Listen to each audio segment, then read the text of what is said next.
शुरू कीजिए आप। बोली श्री प्राणनाथ प्यारे की जय, सतगुरु महाराज की जय, समस्त सुंदर साथ की जय। प्रणाम जी। पिया ऐसी है साहेब दिखाई, यहाँ पे अब जी ना लगे। पिया ऐसी है साहेब दिखाई, यहाँ पे अब जी ना लगे। याद घर की हमें है आई, यहाँ पे अब जी ना लगे। याद घर की हमें है आई, यहाँ पे अब जी ना लगे। यहाँ पे अब जी ना लगे। यहाँ पे अब जी ना लगे। याद घर की हमें है आई, यहाँ पे अब जी ना लगे। पिया ऐसी है साहेबी दिखाई, यहाँ पे अब जी ना लगे। कोई नहीं यहाँ पर अपना, झूठा है इस जग का सपना। कोई नहीं यहाँ पर अपना, झूठा है इस जग का सपना। ना जाए सही अब जुदाई, यहाँ पे अब जी ना लगे। ना जाए सही अब जुदाई, यहाँ पे अब जी ना लगे। याद घर की हमें है आई, यहाँ पे अब जी ना लगे। दुल्हा मेरे मैं तेरी दुल्हनिया, ना भावे हमें झूठी दुनिया। दुल्हा मेरे मैं तेरी दुल्हनिया, ना भावे हमें झूठी दुनिया। रूह तेरी है इसने सताई, यहाँ पे अब जी ना लगे। रूह तेरी है इसने सताई, यहाँ पे अब जी ना लगे। याद घर की हमें है आई, यहाँ पे अब जी ना लगे। इश्क ने तेरे पागल बनाया, तेरी जुदाई ने है तड़पाया। इश्क ने तेरे पागल बनाया, तेरी जुदाई ने है तड़पाया। इस खेल से दे दो रिहाई, यहाँ पे अब जी ना लगे। इस खेल से दे दो रिहाई, यहाँ पे अब जी ना लगे। याद घर की हमें है आई, यहाँ पे अब जी ना लगे। यहाँ पे अब जी ना लगे। यहाँ पे अब जी ना लगे। पिया ऐसी है साहेबी दिखाई, यहाँ पे अब जी ना लगे। याद घर की हमें है आए, यहाँ पे अब जी ना लगे। बोले श्री कालनाथ प्यारे की जय, सतगुरु महाराज की जय, समस्त सुंदर साथ की जय। प्रणाम जी। प्रणाम जी अमिता जी। धन्यवाद जी। अमिता जी। धन्यवाद। प्रणाम जी, सभी सुंदर साथ जी को प्रेम प्रणाम जी। प्रणाम जी। प्रणाम जी। शुरू करते हैं सुंदर साथ जी। प्रणाम जी। प्रणाम जी। प्रणाम जी। प्रथम लागू दुई चरण को, धनिये न छुड़ाइयो खीन। लाख तली नालेड़िया, मेरे जीव के ही जीवन। इन पाँव तले पड़ी रहूं, धनी नजर खोलो बातून। पलना वालों निरखो नेत्रे, मेरे जीव के ही जीवन, मेरे जीव के ही जीवन। चर्चा प्रारंभ होत है, सुनो साथ चित दे। भजो राज श्यामा श्री प्राणनाथ, सखी जीवन हमारो है। श्री महामति कहे साथ जी, भया चर्चा का वखत। अब तुम सुनियो चित दे, लाल आगे आए बैठे इन तखत। लाल आगे आए बैठे इन तखत। बोलिए श्री प्राणनाथ प्यारे की जय। बोलिए श्री सद्गुरु महाराज की जय।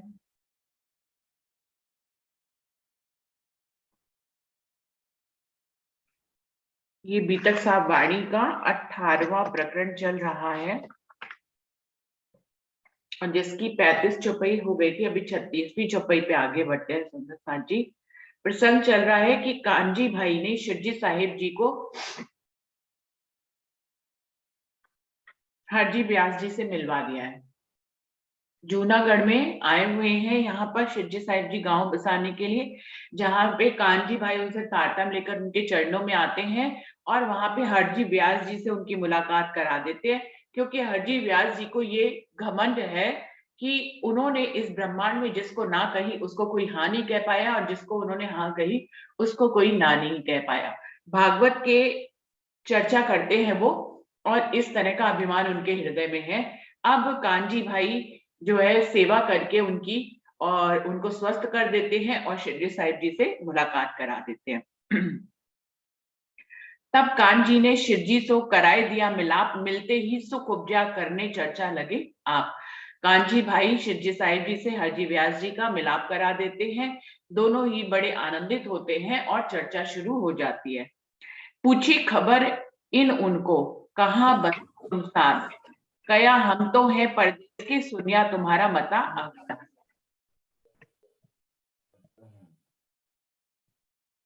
तो क्या कहते हैं,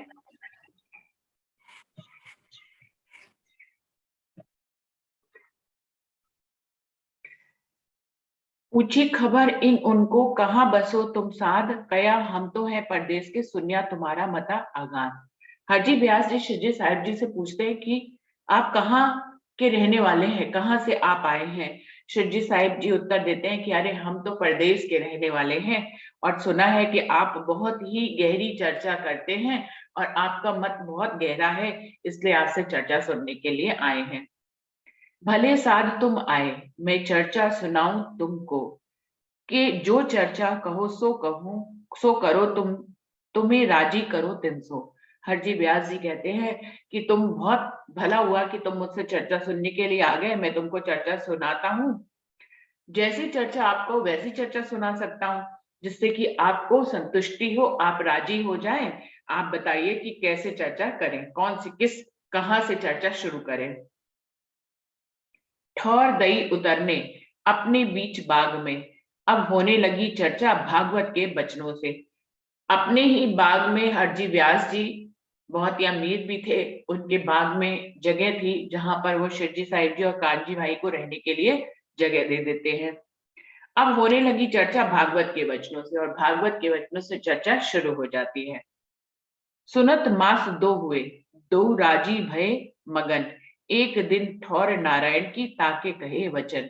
अब देखिए सुंदर साथ जी, शिरजी साहेब जी जो कि अक्षरातीत पूर्ण पारब्रह्म है, जिनके अंदर युगल स्वरूप की बैठक है, जो पूरा इस काल माया के ब्रह्मांड से परम धाम तक सब कुछ जानते हैं, सब उनके ही हुक्म से हुआ है, वो तक कितने धैर्य से हरजी व्यास जी से भागवत सुन रहे हैं, वो भी 2 महीने तक बिल्कुल आराम से, बिना किसी उत्तेजना के, बिना किसी जोश के सुनते रहते हैं। और जब समय आएगा तब उनसे प्रश्न करेंगे। लेकिन सुनना, श्रवण करना भी एक बहुत बड़ी शक्ति होती है। ये एग्जाम्पल हमें यहाँ पर मिलता है। हम सबके अंदर क्या है, हम किसी दूसरे मत संप्रदाय वालों को समझाने जाते हैं तो हम उत्तेजित हो जाते हैं बहुत जल्दी ही, और धैर्य का परिचय नहीं देते हैं। यहाँ पर ब्रह्म शिष्यों के अंदर हमें ये सिखाया जा रहा है कि उनके अंदर धैर्य होना बहुत अनिवार्य है। दूसरे की चर्चा सुनने का आपके पास धैर्य होना चाहिए, तभी आप अपनी बात कह पाएंगे। यदि आप सिर्फ हम सब अपनी ही बात कहना चाहें तो सामने वाला हमसे जागृत इसीलिए नहीं हो पाता है क्योंकि हमारे अंदर सुनने की, उसकी बात सुनने की और समझने की क्षमता नहीं होती है। यदि ऐसा धैर्य दिखाएंगे तो जागनी हर परमधाम का मोहित कर सकता है, क्योंकि हमें ये समझना है, उनसे पहले सुनना है और हमें समझना है कि अभी हमें कहाँ पे चोट करनी है। उनको सुने बिना हम कैसे सही जगह पे निशाना लगा सकते हैं। यहाँ पे श्रीजी साहिब जी ने यही दर्शाया, 2 महीने तक चर्चा सुनते रहे। सुनत मास 2 हुए, 2 महीने हो गए उनकी भागवत की चर्चा सुनते हुए। 2 राजी भय मगन, वो सुनाने में मगन है और श्रीजी साहिब जी सुनने में मगन है। एक दिन ठौर नारायण की ताके कहे वचन, एक दिन आदि नारायण के ठिकाने का वर्णन करते हैं हरजी व्यास जी। क्या कहते हैं, एक हीरे का मंदिर, ताको बड़ो विस्तार, 84 लाख योजन, ताको करो विचार। क्या कह रहे हैं, एक हीरे का मंदिर है जो 84 लाख योजन जितना बड़ा है, उसका हमें विचार करना चाहिए। उसका विस्तार इतना है कि हमें उसी मंदिर का विचार करना चाहिए। एक ठौर है, ए ठौर है किनकी, सो मोहि कहो सुकन, तब जवाब व्यासे दिया, हुई के दिल मगन। शिवजी साहिब जी कहते हैं, जो 84 लाख योजन जितना विस्तार वाला बड़ा हीरे का मंदिर है, ये आप बताइए कि कहाँ है। इसका विचार तो करें, इसका चित्वन तो करें, लेकिन ये है कहाँ और इसके और कौन यहाँ पर निवास करता है। तो अभी उत्तर देते हैं हरजी व्यास जी बड़े मगन में, क्योंकि आज तक उन्होंने जिसको ना कहा था उसको किसी ने हाँ नहीं कहा था, और जिसको हाँ कहा था उसको किसी ने आज तक ना नहीं कहा था। तो वो तो अपनी चर्चा में एकदम मगन है, और मगन होके क्या कहते हैं, ए ठौर है किनकी, सो मोहे कहो सुकन। शिवजी साहिब जी पूछते हैं कि ये ठिकाना किसका है, कौन यहाँ निवास करता है, जिसका हम चिंतन करें, जिसका हम ध्यान करें, आप मुझे बताइए। तब जवाब व्यासे दिया, हुए के दिल मगन। अपने दिल में मगन होकर वो क्या जवाब देते, ए ठौर अक्षर की लिखा शास्त्रों में, तब कदमों लाग फेर गया, ए ठौर पाऊं तुमसे। हरजी व्यास जी कहते हैं ये अक्षर का ठिकाना है, अक्षर ब्रह्म का ठिकाना है, जो हीरे का मंदिर है, 84 लाख योजन का उसका विस्तार है। और इसका आप ध्यान करिए, ये अक्षर का ठिकाना है, या अक्षर ब्रह्म रहते हैं, ऐसा शास्त्रों में लिखा हुआ है। तब शिवजी साहिब जी उनके कदमों में प्रणाम करके बार बार कहते हैं कि आप हमें इस मंदिर के दर्शन कराइए, हमें इस मंदिर में ले चलिए, हमारे ध्यान को अपने आशीर्वाद से, ये ठिकाना तो हम आपसे ही पा सकते हैं, आप ही हमारे सद्गुरु हैं, इस ठिकाने तक हमें आप ही ले जा सकते हैं। तब कदमों लाग कया फेर, ए ठोर पाऊं तुमसे, आप ही हमारे ऊपर मेहरबानी करें, हमें इसके बारे में और विस्तार से बताइए, ये ठिकाना हम आपके माध्यम से ही पा सकते हैं। ए ऊपर तले माहे बाहिर, के है ब्रह्मांड अतीत, मोसो कहो समझाए के, ए तो ठोर अतीत। आपने इस जगह का चितवन करने के लिए हमें कहा है कि इसी का ध्यान धरें, इसमें अक्षर ब्रह्म रहते हैं। तो आप ये बताएं कि ये ठिकाना है कहाँ, ये इस ब्रह्मांड के ऊपर है कि नीचे है, कि इस ब्रह्मांड से बाहर है, कि ये ब्रह्मांड के से बिल्कुल अलग थलग ब्रह्मांड अतीत है, हमें समझाइए, जिससे कि हम अपनी सुरता को वहां पर ले जाकर उनका चितवन कर सकें। 5 तत्व 3 गुण और मूल प्रकृति, इसको नास तुम कहो, एठोर अक्षर की कित।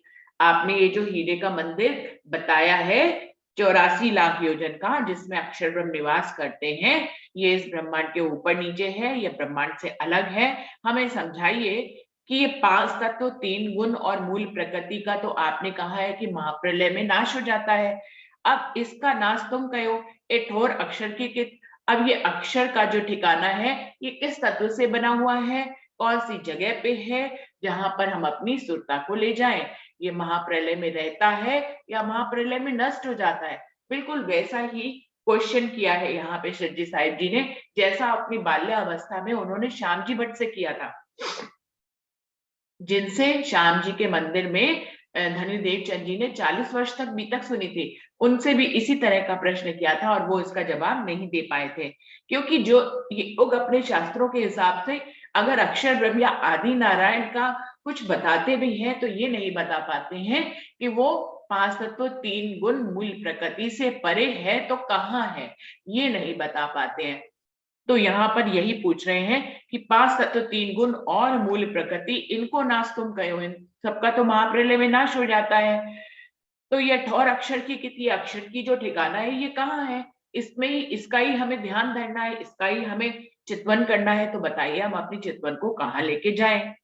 हमसो अंतर ना करो ये बताओ तुम, फिर विनती करे सुने तुम्हारे मुख हम। अब अंदर से तो शिवजी साहिब जी को मालूम है कि इसको पता नहीं है, लेकिन ऊपर से उसे उकसा रहे हैं। क्या कह रहे हैं, हमसो अंतर ना करो, हमसे किसी प्रकार का अंतर नहीं करो, हमें तुम जरूर बताओ कि भैया ये बार बार विनती करने लग जाते हैं, हम आपके ही मुख से सुनना चाहते हैं कि अक्षर का ठिकाना कहाँ है, हमें बताइए जिससे हम अपने चितवन को वहां ले जाएं।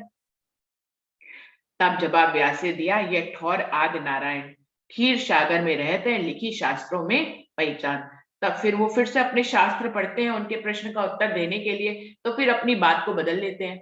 अभी पहले वो कह रहे हैं कि ये अक्षर का ठिकाना है, सुंदर साजी चौपाइयों में समझिए, पहले आ रहा है 39 चौपाई में आ रहा है कि एक दिन ठौर नारायण की ताके कहे वचन, एक दिन आदि नारायण यानी कि उनके ठिकाने का वर्णन करने लग जाते हैं और हीरे का मंदिर 84 लाख योजन का बताते हैं और कि यहाँ पर विचार करो। जब शिवजी साहिब जी पूछते हैं कि ये बताइए कि इसमें रहता कौन है, तो 42वीं चौपाई में अपनी बात को बदल लिया। 42वीं चौपाई में कह रहे हैं ए ठौर अक्षर की लिखा है शास्त्रों में, शास्त्रों में लिखा है कि अक्षर का ठिकाना है। अभी यहाँ पर जब शिवजी साहिब जी फिर उनसे विनती करते हैं बार बार कि ये ठिकाना कहाँ है, 5 तत्व से परे है, 3 गुण से परे है, मूल प्रकृति से परे है, सबका तो आपने नाश कहा है, तो बताइए ये ठिकाना कहाँ है। अभी पहले आदि नारायण का कह रहे हैं, फिर अक्षर ब्रह्म का कह रहे हैं। अभी यहाँ पर क्या कह रहे हैं, फिर 46वीं चौपाई में अपने वाक्य को उन्होंने फिर से बदल दिया और क्या कह रहे हैं, तब जवाब व्यासे दिया, ये ठौर आदि नारायण, ये तो आदि नारायण का ठिकाना है, क्षीर सागर में रहते हैं। और उनको वो रहते कहाँ है, क्षीर सागर में रहते हैं, लिखी शास्त्रों में पहचान, शास्त्रों में ऐसा लिखा है। अभी कह रहे थे 42वीं चौपाई में कि शास्त्रों में लिखा है कि अक्षर का ठिकाना है, अभी 46वीं चौपाई में कह रहे हैं कि शास्त्रों में लिखा है कि आदि नारायण का ठिकाना है जो क्षीर सागर में रहते हैं। तब शिवजी ये क्या, अब क्या कहते हैं शिवजी साहिब जी, ये तो कया मैंने इंड, ये महाप्रलय में ना रहे उड़े त्रिगुण समेत ब्रह्मांड, तो क्षीर सागर तो भाई 5 तत्व में ही आता है, तो वो तो इस इंड में ही हुआ जहां पर, तो महाप्रलय में तो 14 लोग पूरे ही नष्ट हो जाते हैं, आदि नारायण नीचे ही तो रहते हैं पाताल में। तो वो कह रहे हैं कि तब शिव जी ने कहा कि ये तो इस इंड की बात कर रहे हैं आप, इस 14 लोक की ब्रह्मांड की बात कर रहे हैं, महाप्रलय में तो 14 लोक रहते ही नहीं है, ना 5 तत्व 3 गुण और 14 लोक कुछ भी नहीं रहते, बल्कि मूल प्रकृति तक सब कुछ नष्ट हो जाता है, त्रिगुण समेत सारा ब्रह्मांड ही उड़ जाता है।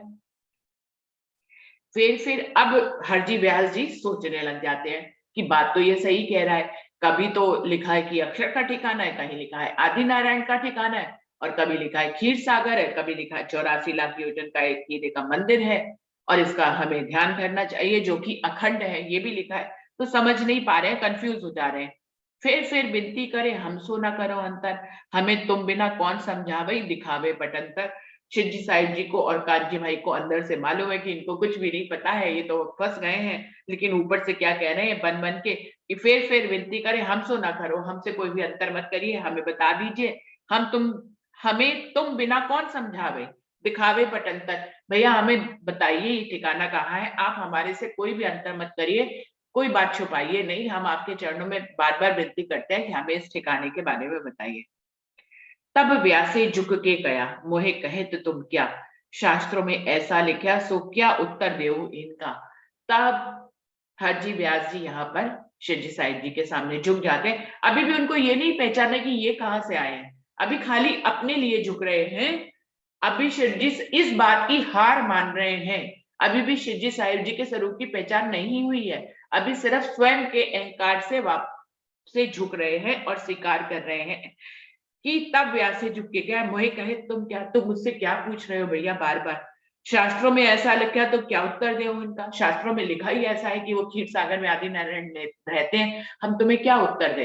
कभी अक्षर ब्रह्म अखंड है और वो हीरे के मंदिर में रहते हैं 84 लाख योजन में, हमें तो शास्त्रों में जैसा लिखा हम आपको वैसे ही बता पा रहे हैं, लेकिन हमें समझ में नहीं आ रहा।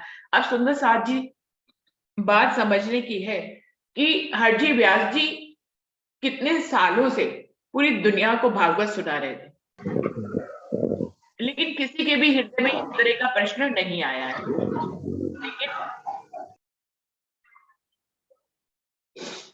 तो इतना ब्रह्मांड, इतने लोग उनसे आज तक भागवत की कथा सुनते आए, लेकिन किसी के भी दिल में इतनी जागृत बुद्धि नहीं थी कि वो इन प्रश्नों को उठा सके, प्रश्न को पूछने की भी बुद्धि नहीं थी। प्रश्न को बताने की, सॉल्व करने की बात तो अलग है, किसी में प्रश्न पूछने का भी जज्बा नहीं था या उनको समझ नहीं थी इतनी कि वो प्रश्न का उत्तर पूछ सके, प्रश्न पूछ सके।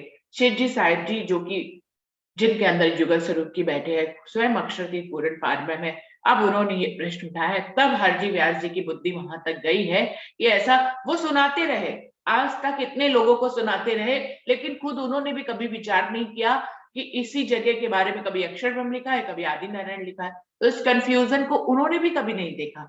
तो देखिए हम कि जीव की बुद्धि कितनी बंद होती है, वो बरसों बरस तक जिस भागवत को पढ़ता आया उसमें से इन प्रश्नों को उसने कभी समझा ही नहीं, इन प्रश्नों को उसके दिल में कभी उठे ही नहीं। तो क्या कह रहे हैं, तो मैं क्या उत्तर दूं, शास्त्रों में जैसा लिखा हम वैसे ही तुम्हें बता रहे हैं, इससे आगे की बुद्धि उनके पास है नहीं, और इसमें भी जो प्रश्न है उसके बारे में भी नहीं बता पा रहे हैं। कया कटुक वचन आचार्यों को इनो ऐसे ही लिखे सुकन, तो मैं इत क्या करूं, क्या निशा करूं मुंह में। क्या कह रहे हैं, शास्त्रों को और आचार्यों को कटु वचन बोलने लगे हैं, कहते हैं कि भैया उन्होंने इसके बारे में स्पष्टीकरण लिखा ही नहीं शास्त्रों में, अब तुमने प्रश्न किया तो हम तुम्हें क्या उत्तर दे, हमें तो समझ में ही नहीं आ रहा, हमें खुद ही नहीं आज तक समझ में आया कि ये क्या बात लिख दिया है। तो आचार्यों को कटुवचन कहने लग जाते हैं और शास्त्रों के ऊपर दोष देने लग जाते हैं कि शास्त्रों में खुद ही, शास्त्रों को लिखने वालों ने खुद ही इसको स्पष्ट करके नहीं लिखा है। तब कांची ने कहा, कछु अक्षरातीत की पूछो बात, क्या जवाब करत है सुने इनके मुख विख्यात। और ऊपर से कांजी भाई और चिटकी लेते हैं, कहते हैं इनसे अक्षरातीत की बात पूछ लीजिए। तो शिवजी साहिब जी कहते हैं कि काजी कहते हैं कि इनसे अक्षरतीत के बारे में पूछिए कि क्या जवाब कहते हैं, ये जो बार बार कह रहे थे कि वो मैं इस इंड का नहीं हूँ, मुझसे दान मत कराओ, तो देखिए ये कहाँ के हैं, इनसे पूछ लीजिए अक्षरातीत के बारे में।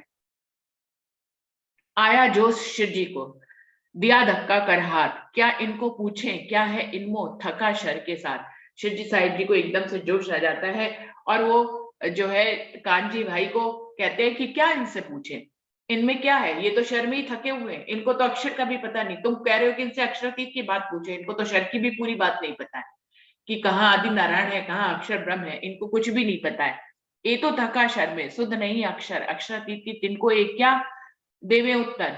शिवजी साहिब जी कहते हैं ये तो शर में ही थका हुआ है, इसको तो अक्षर की भी पता नहीं, अक्षरातीत की ये क्या उत्तर देगा, इसको कुछ भी नहीं पता। तब रीस करके कहा शिव जी ने सुकन, तब व्यास को की सुध गई है ए बात सैयन।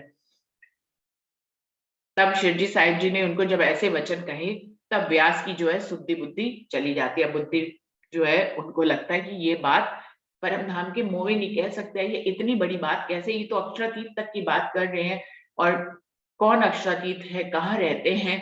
तब वो सब कुछ उनकी बुद्धि खुलती है, जागृत होती है। तब शिव जी गया सुना व्यास वचन, जो मैं आया तुम पे सुनने चर्चा के सुकन। तब शिव जी साहिब जी भेद बोलते हैं, ये हरजी व्यास जी आप सुनिए, मैं आपसे चर्चा सुनने के लिए क्यों आया था, आपको समझना चाहिए कि मैं आपसे चर्चा सुनने क्यों आया। तुम वचन अंत समय कहे थे मुक्ते, मैं नहीं इन इंड का क्या दान करूं मैं। जब आपकी तबीयत खराब हुई और आपको धरती पे उतारा गया था और आपके घर वाले दान पुण्य करा रहे थे, तब आपने ये कहा कि मैं तो इस इंड का नहीं हूं, मुझसे दान क्यों करा रहे हो, ये तो यमपुरी का साधन है, मुझसे दान क्यों मत कराओ, मैं इस ब्रह्मांड का नहीं हूँ। और जाको मैं हाँ कही ताको ना न कही, किन्ने तिस वास्ते गुमान भाने, मैं भेजा तुम पर सैयद। क्योंकि तुमने कहा था कि मैंने इस ब्रह्मांड में जिस किसी को हाँ कही है उसको किसी ने ना नहीं करी, और जिसको मैंने ना कहा उसको किसी ने हाँ नहीं कहा। तो तुम्हारा ये गुमान भानने के लिए ही हम चर्चा स्वर में तुम्हारे पास आए थे। हमको पठाए हक ने, तुमको राखे तिन तिन जिन पर मेर भगवान की गुमान भान करे रोशन। शिवजी साहिब जी कहते हैं कि हमको उस अक्षरातीत पूर्ण पारब्रह्म स्वयं अल्लाह ताला ने हक ने तुम्हारे पास भेजा था, तुमको राखे दिन, और तुमको इस धरती पर जो तुम मरने वाले थे उसको भी तुमको जिंदा रखा, वो खुद परमात्मा ने ही तुम्हें जिंदा रखा। क्योंकि जिनके ऊपर परमात्मा मेहर करते हैं उसके गुमान को कभी रहने नहीं देते, उसके गुमान को खत्म करते ही करते हैं। तो सुंदर साथ जी कितनी सुंदर बात यहाँ पर कह रहे हैं कि जिसके ऊपर मेहर होती है उसी का ही अहंकार खत्म करते हैं राज्य। हर किसी को तो अहंकार में ही जीने देते हैं क्योंकि उनके ऊपर उनकी मेहर नहीं होती। तो परम नाम के मोमिन भी अहंकार करते हैं इस दुनिया में, और उनके अहंकार को जब खत्म करा जाता है तो ये धनी की मेहर होती है। इसमें कोई कहर नहीं समझना चाहिए, ये धनी की मेहर है कि वो आपके अहंकार को खत्म कर रहे हैं। क्योंकि परम धाम के मोमिनों के लक्षणों में अहंकार तो बिल्कुल भी नहीं है, लेकिन अहंकार कर लेते हैं इस माया में ब्रह्मांड में आकर, और इसका संग कर कर अबलीस का, क्योंकि वो भी हमारे मन पर बैठा हुआ है। तो अबलीस का संग करके परम धाम के मोमिन भी जो है यहाँ पे अहंकार में आते हैं, लेकिन धनी की मेहर होती है उनके ऊपर और उनके अहंकार को धनी खत्म करते हैं। तो क्या कह रहे, जिन पर मेहर भगवान की गुमान भान करे रोशन, जिनके ऊपर धनी की मेहर होती है उसके अहंकार को वो खत्म करते हैं और उसको फिर रोशनी में ले जाते हैं। तब व्यासे वचन कहे, हे भगत हे भगवान, मैं कया यो ही कर मेरा अर्थ था इनकार। तब व्यास जी कहते हैं कि आप बिल्कुल सही कह रहे हैं भगत राज जी, मैंने अंतिम समय पे ऐसा ही कहा था। तो सुंदर साथ जी बात सारी यहाँ पर ये आती है कि ये जो हीरे के मंदिर का वर्णन किया जा रहा है ये किसका किया जा रहा है, जिसको वो कभी आदि नारायण पे घटा रहे हैं और कभी अक्षर ब्रह्म पे घटा रहे हैं। तो सुंदर साथ जी अक्षर के 4 पाद हैं, हमें मालूम है, अव्याकृत ब्रह्म, सबलिक ब्रह्म, केवल ब्रह्म और सत्स्वरूप ब्रह्म।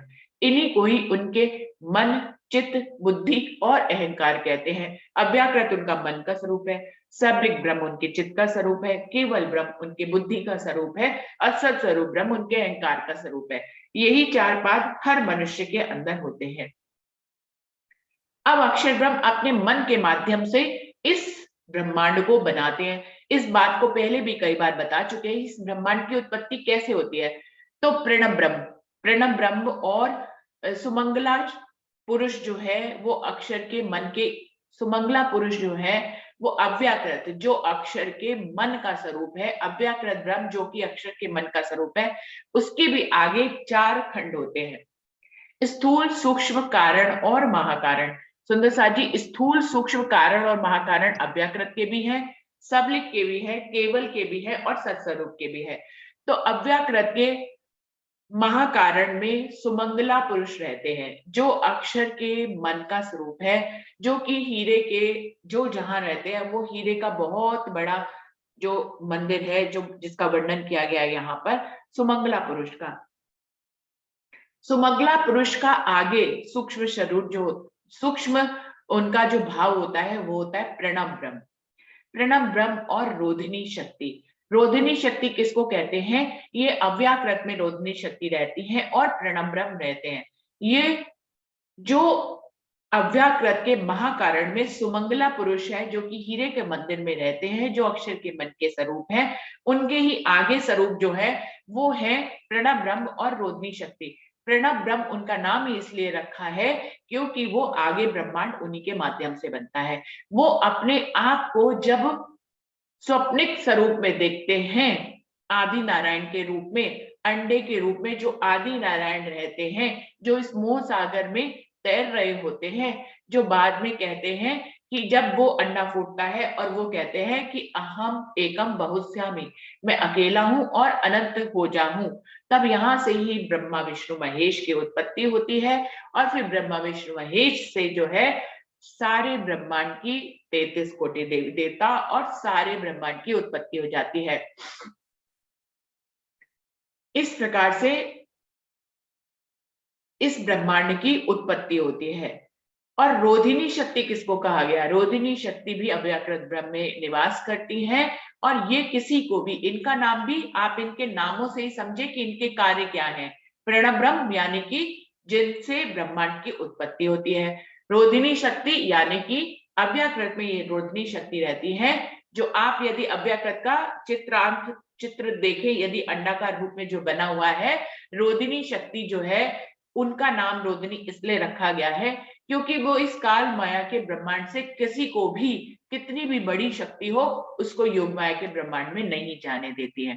तो रोधिनी शक्ति को पार करना आसान नहीं है। संत पुरुष महापुरुष जो अक्षर की 5 वासनाएं हैं उन्हीं की परातम क्योंकि योग माया के ब्रह्मांड में है, इसलिए सिर्फ वही वहां तक जा पाते हैं, वरना रोधिनी शक्ति सबको इस क्षर ब्रह्मांड में ही रोके रखती हैं, किसी भी बड़ी से बड़ी शक्ति को ऊपर नहीं जाने देती हैं, इसलिए उनका नाम रोधिनी शक्ति है। और प्रणव ब्रह्म कौन है? प्रणव ब्रह्म अव्याकृत में सुमंगला पुरुष के मन के स्वरूप है और प्रणव ब्रह्म के मन के स्वरूप जो है प्रतिबिंबित रूप में आदि नारायण के रूप में मोह सागर में निवास करते हैं। और फिर उन्हीं से ही जब वो ये संकल्प लेते हैं, जब ये इच्छा उत्पन्न होती है उनके अंदर कि मैं एक हूं अनेक हो जाऊं, तो ब्रह्मा विष्णु महेश जो है उनकी उत्पत्ति होती है। फिर ये आदि नारायण ही जो कि मोह सागर में सबसे पहले अकेले थे, वही जो है क्षीर सागर में नीचे पाताल में जिनकी लक्ष्मी सेवा करती है, चरण दबाते हैं, जिनको हम सीरियल्स में भी देखते हैं कि वो शेषशाही नाग की शैया पर विराजमान रहते हैं, वो फिर एक बार ब्रह्मा विष्णु महेश उनकी नाभि कमल से उत्पन्न हो जाते हैं, उसके बाद फिर वो किसी की भी उत्पत्ति नहीं करते हैं, वो सिर्फ ब्रह्मा विष्णु महेश की उत्पत्ति करते हैं और उसके बाद सारा ब्रह्मांड उन्हीं को ही सौंप देते हैं कि एक पैदा करे, एक पालन करे और एक संहार करे, और बाकी जितनी भी पातशाहियां हैं वो ब्रह्मा विष्णु महेश के नीचे हैं। तो इस प्रकार से ब्रह्मा विष्णु महेश ऊपर वैकुंठ में रहते हैं और नीचे जो है आदि नारायण रहते हैं क्षीर सागर में पाताल में, जहां लक्ष्मी उनकी सेवा करती है, और यही लक्ष्मी जो है ब्रह्मा विष्णु महेश की भी पत्नियां बनती हैं। इस प्रकार से इस ब्रह्मांड की उत्पत्ति होती है। अभी इसमें कुछ भी ऐसा है जो ब्रह्मांड की उत्पत्ति के बारे में हमें नहीं समझ में आया तो उसको हम अगली बैठक में पूछ लेंगे। तो इस प्रकार से ब्रह्मांड की उत्पत्ति होती है सुंदर साथ जी। और ब्रह्मांड की उत्पत्ति के बारे में राजन स्वामी की एक किताब है सत्यांजलि, यदि किसी भी सुंदर साथ के पास में वो किताब हो तो वो उनको पढ़ सकते हैं, उसमें बहुत ही अच्छे ढंग से और भी बहुत विस्तार से ब्रह्मांड की उत्पत्ति के बारे में बताया गया है। तो ये उनका वर्णन कर रहे थे लेकिन उनको समझ में नहीं आ रहा था, तो कभी वो क्योंकि सुमंगला पुरुष के ही ये स्वरूप थे आदि नारायण, तो कभी सुमंगला पुरुष का वर्णन किया जा रहा था कि हीरे के मंदिर में है, लेकिन शास्त्रों को दोष दे रहे थे, कभी उनको अक्षर पुरुष कह दे रहे थे, क्योंकि सुमंगला पुरुष को भी क्या कहा जाएगा, वो अक्षर के मन का स्वरूप है तो अक्षर ही कहते हैं, हम हमारे मन के स्वरूप को वही कहते हैं। तो कभी तो उसको अक्षर ब्रह्म कह रहे थे, कभी उनको आदि नारायण कह रहे थे, कभी सपने के स्वरूप की बात कर रहे थे, तब कभी उनके असल स्वरूप सुमंगला पुरुष की बात कर रहे थे। तो दोनों की बातों को इकट्ठा करके उनको समझ में नहीं आ रहा था, कभी उनको क्षीर सागर में कह रहे थे, कभी उनको हीरे के मंदिर में कह रहे थे, कंफ्यूजन था। लेकिन सुंदर साथ हमें कंफ्यूजन नहीं होना चाहिए कि शास्त्रों में जिसका वर्णन वो भागवत में कर रहे हैं, किस हीरे के मंदिर की बात कर रहे हैं, कौन से वहां कौन रहता है, वहां सुमंगला पुरुष रहते हैं, और जिस आदि नारायण की बात कर रहे हैं तो वो उनके स्वप्न के स्वरूप हैं, उनके आगे स्वरूप है प्रणव ब्रह्म, और प्रणव ब्रह्म के भी स्वप्न के स्वरूप जो है वो है आदि नारायण, जो कि क्षीर सागर पताल में रहते हैं, जो इस 14 लोक में ही आता है, जिसका निवेदन वो नहीं कर पाए और शिवजी साहिब जी ने उनको बताया। और सुंदर साथ हमें भी भागवत के हरजी व्यास जी के इस प्रसंग का पूरा मतलब पता होना चाहिए। तो इस प्रकार से वो बात कर रहे थे दो क्या कहते हैं कि गूलर लगे दरखत को बहुत बेशुमार, तामे जीव अनेक हैं, एक दूसरे ना जानन हार। तब यहाँ पर हार मानते हैं हरजी व्यास जी और क्या कहते हैं कि मैं हे भगत हे भगवान जी, मुझे समझ में आ गया कि आप मुझे जगाने के लिए आए थे, मैं तो एक गूलर में रहने वाले कीड़े के समान हूँ। उन्होंने इस ब्रह्मांड को, और एक गूलर में रहने वाला कीड़ा जो है वो दूसरे जो अनेकों गूलर के फूल है उनके अंदर जो कीड़े हैं उनको नहीं जान पाता है। बिल्कुल ऐसे ही मैं अज्ञानी हूँ, अपने आप को अज्ञानी कहते हैं। सुंदर साथ जी ये जो उदाहरण दे रहे हैं वो क्या है कि उन्होंने इस ब्रह्मांड को एक गूलर का वृक्ष कहा है, जिसमें कई गूलर के फल लगे हुए होते हैं, उस गूलर के फलों में अनेक कीड़े होते हैं, तो एक गूलर के फल में रहने वाले कीड़े को दूसरे गूलर के फल के बारे में नहीं पता होता है, ना ही उसके अंदर रहने वाले कीड़ों के बारे में पता होता है। तो वो कह रहे हैं कि मैं बिल्कुल वैसा ही हूँ। ये कैसे कह रहे हैं कि इस ब्रह्मांड में ऐसे अपनी जैसी गैलेक्सियां कई बनती हैं, ऐसे कालमाया के ब्रह्मांड कई बनते हैं। जब ये ब्रह्मांड बनता है, अक्षर के एक पलक के कोटवें हिस्से में हजारों ब्रह्मांड बनते हैं। सुंदर साथ जी, बिल्कुल हम भी हरजी व्यास जी जैसे हैं। हमें तो परम धाम तक की बात मालूम है, लेकिन हमें नहीं मालूम है कि हम जिस ब्रह्मांड में रहते हैं, हमारे जैसे करोड़ों ब्रह्मांड और हैं जहाँ पे और जीव रहते हैं, लेकिन हम इस ब्रह्मांड में रहने वाले उस ब्रह्मांड के जीवों के बारे में नहीं जानते हैं। ऐसे ही उस ब्रह्मांड में रहने वाले जीव इस ब्रह्मांड के ब्रह्मांड में रहने वाले जीवों को नहीं जानते हैं। ऐसे ही दुनिया में अनेकों ब्रह्मांड हैं, अनेकों ब्रह्मा विष्णु महेश हैं, अनेकों आदि नारायण हैं, जिनके बारे में हम नहीं जानते हैं। लेकिन टाटा वाणी से हमें इसका भेद जरूर पता है कि हम और ब्रह्मांड के जीवों के बारे में नहीं जानते हैं। बिल्कुल ऐसे ही यहाँ पर हरजी व्यास जी कह रहे हैं कि मैं तो गूलर के फूल में रहने वाला एक कीड़ा हूं, जिसको और गूलर के फूल में रहने वालों के बारे में नहीं पता है। मैं जीव उन गूलर में का, नहीं मेरा और गूलर। आगे पंडित मैं सब जीते, हारा न कहूं सरभर। इस प्रकार मैं आज मानता हूं कि मैं उस गूलर में रहने वाला एक कीड़ा हूं, जीव हूं, जिसको दूसरे गूलर के बारे में नहीं पता। आज तक इस ब्रह्मांड में मैंने जिसको भी चर्चा वाणी सुनाई, सब पंडितों को मैंने जीता, मैं किसी के आगे भी नहीं हारा। सो आज मैं छोड़े हथियार आगे तुम्हारे सब, तुम तहकीक भेजे हक के आए मेरे सबब। निश्चित ही मैं अपने सारे ज्ञान के हथियार आपके आगे समर्पित करता हूँ, छोड़ता हूँ। मुझे निश्चित हो गया है कि अल्लाह ताला खुद परमात्मा ने ही आपको मुझे जगाने के लिए भेजा है। उसकी बहुत बहुत मुझ पे मेहर है कि उसने आपको मेरे पास भेजा मुझे जगाने के लिए। मोको बताओ तुम वह जो राह मुस्तकीम, मैं तो कछुक न जानत मुझे दिखाओ अजीम। कहते हैं आप मुझे वो धर्म की सच्ची राह बताइए, मैं उसके बारे में कुछ भी नहीं जानता। आप मुझे बताइए जिससे कि मैं भी परम धाम तक पहुंचूं। जेता अंकुर इनका तहा लो भई सोबत, फिर तिन से जुदे भये आए नौतनपुरी दिन। अब यहाँ तक इनका जितना अंकुर था, यहाँ पे कुछ निश्चित करके नहीं बताया, जैसा कि कांची भाई सोच रहे थे कि ये परम धाम की आत्म है, ऐसा कुछ भी उन्होंने नहीं बताया। यहाँ पे क्लियर नहीं कहा, ये लिखा है कि जेता अंकुर इनका तहा लो भई सोबत, और फिर तिन से जुदे भाई आए नौतनपुरी दिन। इनका जितना अंकुर था, उनके अंकुर के माफक शेरजी साहिब जी ने उनको सुख दिया, उनको ज्ञान दिया, और फिर यहाँ से इनसे ये किस्सा खत्म करके नौतनपुरी वापस आ जाते हैं।